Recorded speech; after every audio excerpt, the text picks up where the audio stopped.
નમસ્કાર દર્શક મિત્રો, જસદણ તાલુકાના વિછિયાની અંદર જે ઘટના બની, કોળી સમાજના એક યુવાનની ઘનશ્યામ રાજપરાની હત્યા કરવામાં આવી, ત્યારબાદ કોળી સમાજના આગેવાનો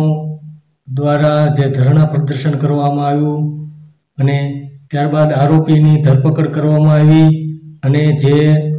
આરોપીનું સરઘસ કાઢવામાં આવ્યું અથવા આરોપીને જ્યારે રજૂ કરવાના હતા ત્યારે કોળી સમાજના મોટા પ્રમાણમાં લોકો એકત્રિત થયા અને પથ્થરમારાની ઘટના બની।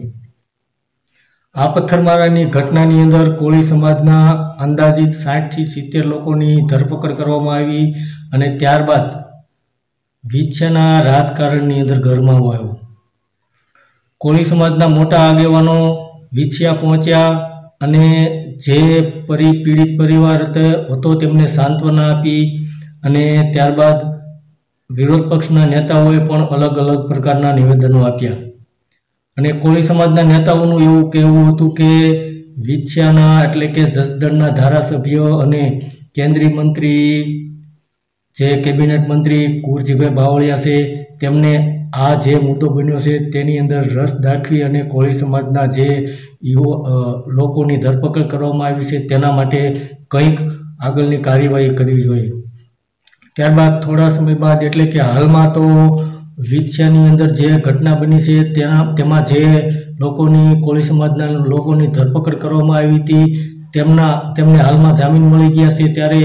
એક નિવેદન અને સમાચારમાં માધ્યમથી એવું જાણવા મળી રહ્યું છે કે કોળી સમાજના નેતા જે કુરજીભાઈ બાવળિયા હતા તેમની મહેનતથી આ લોકોને જામીન આપવામાં આવ્યા છે।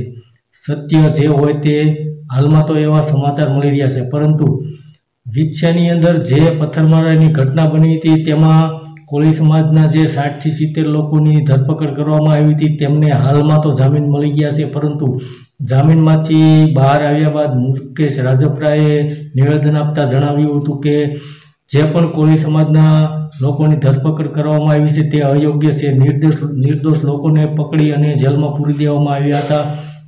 અને આગળની કાર્યવાહી તે લોકોને જામીનમાંથી તો છુટકારો મળ્યો છે, પરંતુ કેસમાંથી છુટકારો મળે તેના માટે પણ આગળ કાયદેસરની કાર્યવાહી કરવામાં આવશે।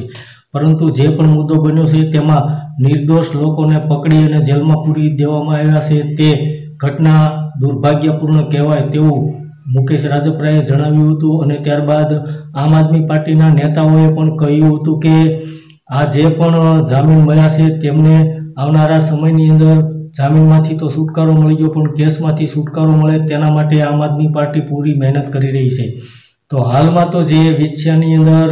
પથ્થરમારાની ઘટના બની હતી અને તેમાં જે લોકોની ધરપકડ કરવામાં આવી હતી તે તમામ લોકોને હાલમાં જામીન મળી ગયા છે તેવા હાલમાં સુખદ સમાચાર મળી રહ્યા છે। ધન્યવાદ દર્શક મિત્રો।